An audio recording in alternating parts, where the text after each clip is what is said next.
Hello guys, कैसे हैं आप लोग। आपका स्वागत है मेरे चैनल पे। आज हम लोग पढ़ने वाले हैं सेट्स एंड फंक्शंस, जो कि हमारा नेक्स्ट सीरीज़ है एब्स्ट्रैक्ट अलजेब्रा। उसके बारे में हम लोग स्टार्ट करने वाले हैं।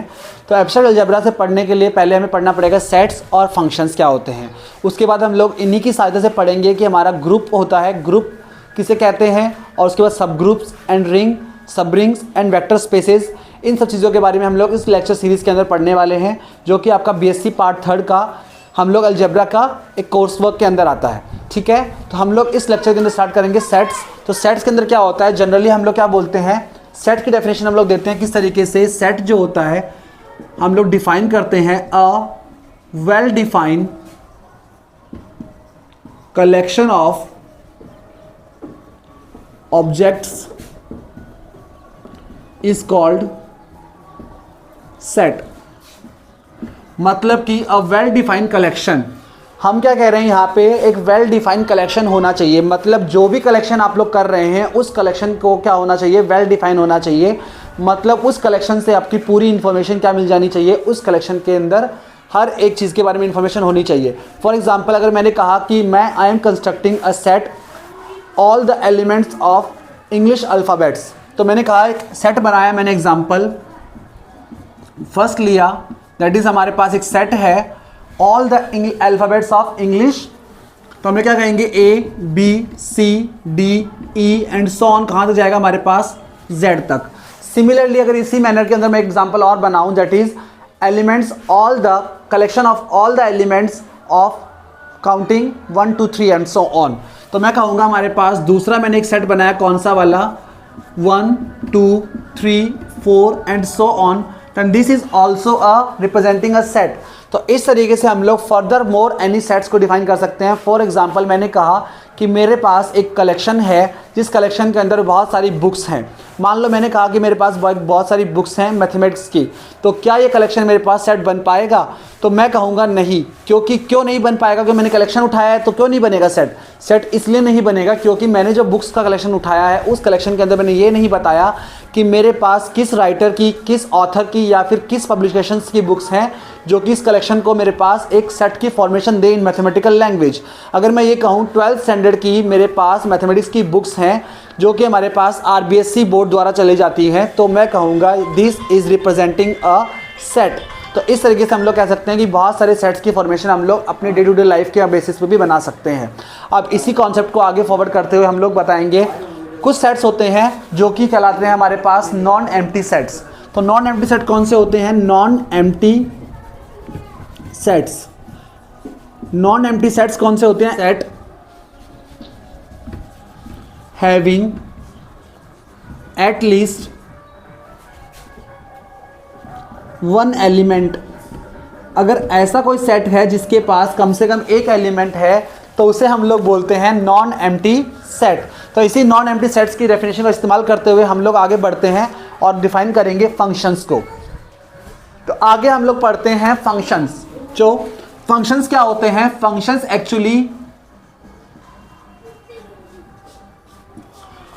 जो हैं एक्चुअली हम लोग कहते हैं a connection between to.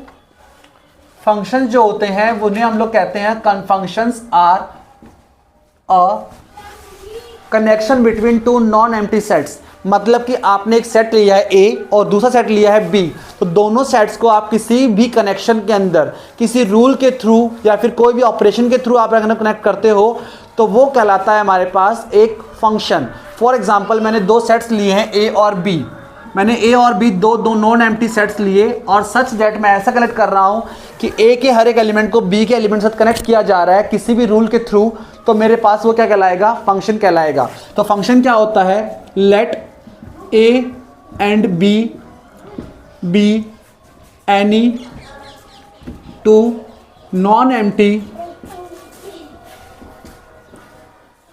Sets, then a rule which map all the elements of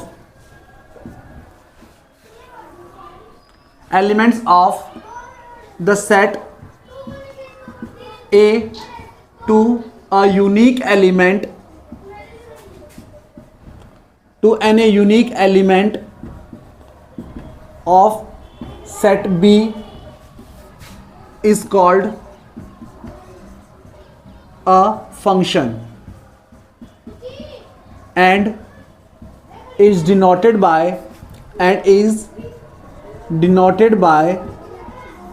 f of a to b such that f of a equals to b where a belongs to हमारे पास capital A and B belongs to capital B, then this is a definition of a function। तो हम क्या कह रहे हैं कि जब भी किसी एक सेट से दूसरे सेट के अंदर किसी भी रूल को असाइन करते हुए एक कनेक्शन बिल्डअप किया जाता है तो हम लोग कहते हैं this is defining a function.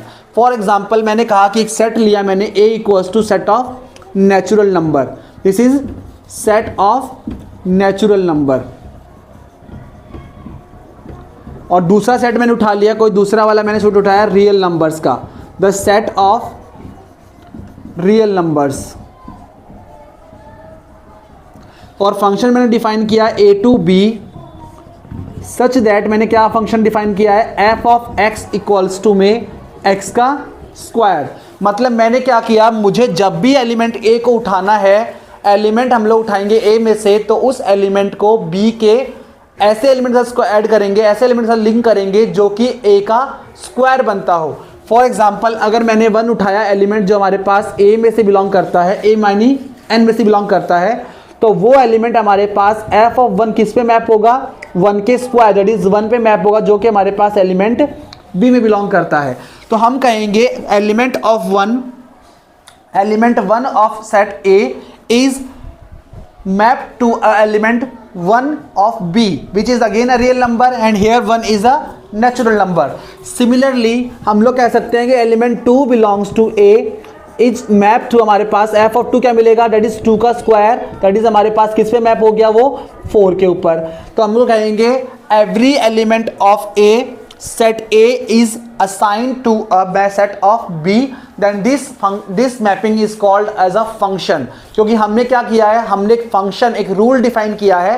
Rule कौन सा डिफाइन किया है कि हर एक एलिमेंट को उसके स्क्वायर के साथ कनेक्ट करना है। दिस इज अवर रूल कि हर एक एलिमेंट जो भी एलिमेंट a में होगा उस एलिमेंट को हम लोग उसके स्क्वायर के साथ कनेक्ट करेंगे। ये हमारा क्या कहलाता है, उसका रूल कहलाता है। तो इस रूल के बेसिस पे हम लोग क्या करते हैं, फंक्शंस को डिफाइन करते हैं। और एग्जांपल्स हम लोग कह सकते हैं फंक्शंस के, जैसे कि हम लोग डिफाइन करें, आप लोगों ने बहुत सारे एग्जांपल्स देखे होंगे जिस तरीके से हम लोग बोल सकते हैं फंक्शंस के एग्जांपल, लाइक मैनी एग्जांपल्स मैं लिख देता हूँ और बहुत सारे examples. f a to b, या फिर एक ही जगह पे लिख लीजिए आप लोग नेचुरल नंबर्स और यहाँ लिख लीजिए आप लोग natural numbers such that f of x equals to में x प्लस 1।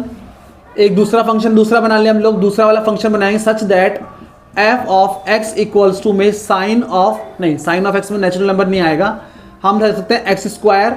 और तीसरा हम लोग बना सकते हैं such that x square plus 1, क्योंकि हम लोग ने एक्स स्क्वायर ऑलरेडी यूज कर लिया था, x square plus 1 f x equals to मैं बना दूं अंडर रूट ऑफ एक्स।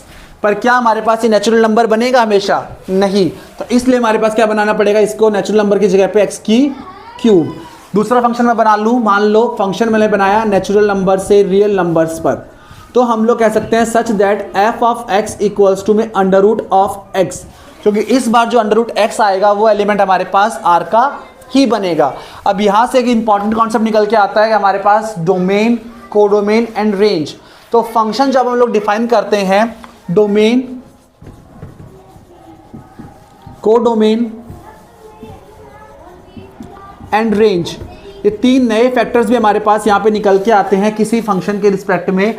तो हम लोग कहते हैं कि अगर मैंने एक फंक्शन डिफाइन किया है, फॉर एग्जाम्पल मैंने एक फंक्शन डिफाइन किया a टू b एक फंक्शन डिफाइन किया, तो हम लोग कहेंगे a is called as domain. तो a को हम लोग क्या बोलते हैं, डोमेन बोलते हैं, जहां से एलिमेंट को उठाया जा रहा है फंक्शन के अंदर पुट करने के लिए, जहां से एलिमेंट उठाए जा रहे हैं उसे क्या बोलेंगे हम लोग, डोमेन। और जहां पे वो मैप किए जा रहे हैं उसे बोले हम लोग कोडोमेन। ठीक है। अब जो एलिमेंट b के एलिमेंट साथ कनेक्ट हो पाते हैं उनको बोला जाता है हमारे पास range, that is f of a is called as is range. इसे हम लोग क्या बोलते हैं, रेंज। नाउ देखिए types of functions. Type of functions के अंदर हम लोग क्या करते हैं, फंक्शंस को हम लोग डिफाइन करते हैं मेजरली डोमेन के आधार पे और को डोमेन के आधार पे। डोमेन के बेसिस पे हम लोग दो क्लासिफिकेशन करते हैं इनके। डोमेन के बेसिस पे हमारे पास जो होते हैं दो क्लासिफिकेशन होते हैं, कौन कौन से, 1 and onto, sorry 1 and many one. ये दो क्लासिफिकेशन हम लोग करते हैं डोमेन के बेसिस पे। किसके बेसिस पे हम लोग करते हैं, डोमेन के बेसिस पे हम लोग करते हैं। दूसरा करते हैं हम लोग को डोमेन के बेसिस पे। को डोमेन के बेसिस पे हम लोग क्लासिफिकेशन करते हैं कौन सा वाला, ऑन टू, एंड दूसरा हमारे पास होता है इन टू। इन सभी को हम लोग क्या करते हैं, फंक्शंस के अंदर इनकी डेफिनेशंस को समझते हैं बाय मैपिंग। हम लोग मैपिंग के थ्रू इनको समझते हैं। मान लो पहला मैंने कहा कि एक फंक्शन मैंने डिफाइन कर लिया एफ ए टू बी, कोई भी फंक्शन आप लोग ले सकते हो। मैंने कहा दो फंक्शंस हैं, इसमें मैंने क्या किया, एक सेट बनाया ए, दूसरा सेट बनाया मैंने बी। मैंने कहा ये हमारे पास सेट ए है, दिस इज सेट हमारे पास बी। तो हम लोग क्या कहेंगे, इसमें मैंने एलिमेंट मान लिए A B C and D, और यहाँ एलिमेंट माने मैंने ए बी 1 2 3 4 एंड 5 एलिमेंट मान लिए। मैंने कहा मैंने बी को एलिमेंट को कनेक्ट किया 3 के साथ, इसे कनेक्ट किया 4 के साथ, इसे कनेक्ट किया इसके साथ, और इस एलिमेंट को कनेक्ट कर दिया इसके साथ। तो मैंने क्या देख रहा हूँ कि एक एलिमेंट एक के साथ ही कनेक्ट हो पा रहा है। Every element of A is uniquely assigned to a B, and B का सभी एलिमेंट एक एक ही इस्तेमाल हो रहे हैं। तो हम लोग कहेंगे सभी ए के एलिमेंट एक एक के साथ ही कनेक्ट हो पा रहे हैं, दैट इज 1 1। तो क्या कहेंगे इसे हम लोग 1 1। किसकी प्रॉपर्टी देखी हम लोगों ने, डोमेन की, मतलब कि डोमेन के हर एक एलिमेंट एक ही एलिमेंट के साथ कनेक्ट हो पा रहे हैं। दैट मीन्स हम लोग क्या कहते हैं, इस इज 1 1 फंक्शन। समझ गए, this is called 1 1 function with the basis of domain. Similarly अगर मैंने कहा इसी फंक्शन को मैं डिफाइन करो इस तरीके से कि मैंने कहा हमारे पास दूसरे, मैं दोबारा मैपिंग इसे डिफाइन कर देता हूं, तो हम लोग क्या कहेंगे, इसी मैपिंग को अगर मैं दोबारा कंस्ट्रक्ट करूं और दोबारा मैं कैसे मैप कर दूं इनको, एलिमेंट्स को इस तरीके से मैप कर दूं कि चलो देखिए हमारे पास मैंने कहा था यहाँ पे A B C D and E 1 2 3 4 and 5, ठीक है। तो मैंने कहा 1 की इमेज, ए की इमेज मैंने कहा 1 है, बी की इमेज हमारे पास 2 है, सी की इमेज मेरे पास 4 है, और डी की इमेज मेरे पास क्या है 4 है, और ई की इमेज मेरे पास क्या है 4 है। दैट मीन्स हमारे पास एक इमेज एक पे जा रही है, एक इमेज एक पे जा रही है, लेकिन 3 इमेजेस एक पे जा रही है। दैट इज 1 से ज़्यादा इमेजेस किस पे जा रही है, 1 पे जा रही हैं। So this time this function will denote as many one function, many to one, this is many one function। समझ गए, तो इस तरीके से हम लोग कहते हैं, डिफाइन करते हैं मैनी वन फंक्शंस को। नाउ हमारे पास क्या आता है, ऑन टू फंक्शन और इन टू फंक्शंस। तो मैं दोबारा से इस फंक्शन को डिफाइन करता हूं मैनी वन फंक्शन और इसके रिस्पेक्ट में। तो हम लोगों ने कहा, मैंने कहा कि मैंने दो हमारे पास सेट बनाए, ए सेट और ये बी सेट, ये किसी फंक्शन से मेरे पास असाइन हो रहे हैं, A that is A B C and D, यहाँ पे 1 2 3 एंड 4। तो मैंने कहा किसी एलिमेंट को ए के साथ इससे कनेक्ट किया, इसको कनेक्ट किया यहाँ पे, इसको कनेक्ट किया यहाँ पे, इसको कनेक्ट किया यहाँ पे। तो मैं देख रहा हूँ कि हमारे पास यहाँ पे सभी एलिमेंट जो है बी के 1 2 3 एंड 4, सभी के सभी एलिमेंट जो है बी के वो क्या कर रहे हैं, अपनी प्री इमेजेस को रख रहे हैं। मतलब कि सभी एलिमेंट ए के किसी ना किसी एलिमेंट के साथ कनेक्टेड हैं। इस वजह से हम लोग क्या कह सकते हैं, यहाँ पे कोई भी एलिमेंट फ्री नहीं हुआ। दैट मीन्स हमारे पास बी के सारे एलिमेंट हमें क्या मिल रहे हैं, ए के किसी ना किसी एलिमेंट के साथ कनेक्ट हो पा रहे हैं। दिस वे में हम लोग कह सकते हैं this function is called as onto function, onto function. समझ गए। लेकिन यहाँ पे अगर मैंने कोई भी ऐसा एलिमेंट रख दिया होता, बी में मान लो एक एडिशनली एलिमेंट होता 5, जो कि हमारे पास किसी एलिमेंट से कनेक्ट नहीं कर पाता, दैट इज 5 हमारे पास किसी एलिमेंट का इमेज नहीं बनता, तो हम लोग बोलेंगे this function representing a into function. ऐसा कोई एलिमेंट अगर यहाँ पे रह जाता है जिसकी कोई भी प्री इमेज नहीं बनती फंक्शन के अंदर, तो हम लोग कहते हैं this function represent a into function. अब क्योंकि ये फंक्शन हमारे पास इनटू बन चुका है, ये कोडोमेन की प्रॉपर्टी है, और डोमेन की प्रॉपर्टी से फंक्शन कैसा है, हमारे पास एक एलिमेंट की एक इमेज, एक एलिमेंट की एक इमेज। इसी तरीके से हमारे पास लिख सकते हैं this function is 1 1 into function. Similarly अगर मैंने यहाँ पे एक एलिमेंट और एडिशनली जोड़ दिया होता ई एलिमेंट, जिसको मैंने डी पे एल से मल्टीप्लाई कर दिया होता, दैट मीन्स एक एलिमेंट की एक इमेज और हमारे पास यहाँ कोई एलिमेंट फ्री नहीं हुआ, इस वजह से बन जाता मेरे पास ये 1 1 ऑन टू फंक्शन। सिमिलरली अगर मैंने यहाँ पे एक एलिमेंट और ऐड कर दिया होता एफ, जो एफ हमारे पास किस पे मैप हो रहा है, इस पे मैप हो रहा है, तो हम लोग कहेंगे क्योंकि यहाँ पे हमारे पास बहुत सारे एलिमेंट हैं जिनकी एक एक इमेजेस बन रही हैं, पर दो ऐसे एलिमेंट हैं जिनकी सेम इमेज बन रही है, this implies this function is not 1 1, क्योंकि यहाँ पे दो ऐसे एलिमेंट हैं जिनकी इमेज सेम है, this mean this is a many one function. But क्योंकि यहाँ पे कोई भी ऐसा एलिमेंट नहीं रहा जिसकी प्री इमेज नहीं बची हुई, जिसकी प्री इमेज नहीं है, तो इस केस में क्या बन गया, ये ऑन टू बन गया। अगर मैंने यहाँ पे कोई एलिमेंट ऐसा फ्री छोड़ दिया होता 6, तो मैं कहूँगा this function will become into function, this function will become many one into function. तो इस तरीके से हम लोग अलग अलग कॉम्बिनेशन फंक्शंस के बनाते हैं और फंक्शंस को हम लोग स्टडी करते हैं। तो ये हमारे पास कुछ बेसिक डेफिनेशंस हुई सेट्स के बारे में और फंक्शंस के बारे में। नेक्स्ट जो हमारा कॉन्सेप्ट लेक्चर रहेगा वो रहेगा फंक्शंस के अंदर हमारी ग्रुप के ऊपर, ग्रुप लेक्चर्स के ऊपर कि हमारे ग्रुप क्या होता है, ग्रुप की प्रॉपर्टीज़ क्या होती हैं, ग्रुप की थ्योरम्स क्या होती हैं। हम इस लेक्चर सीरीज़ के अंदर पूरा बुक वाइज, हमारे पास जो सिलेबस वाइज बुक है उसे पूरा कवर करने वाले हैं। तो stay tune with us. Thank you so much for connecting with me.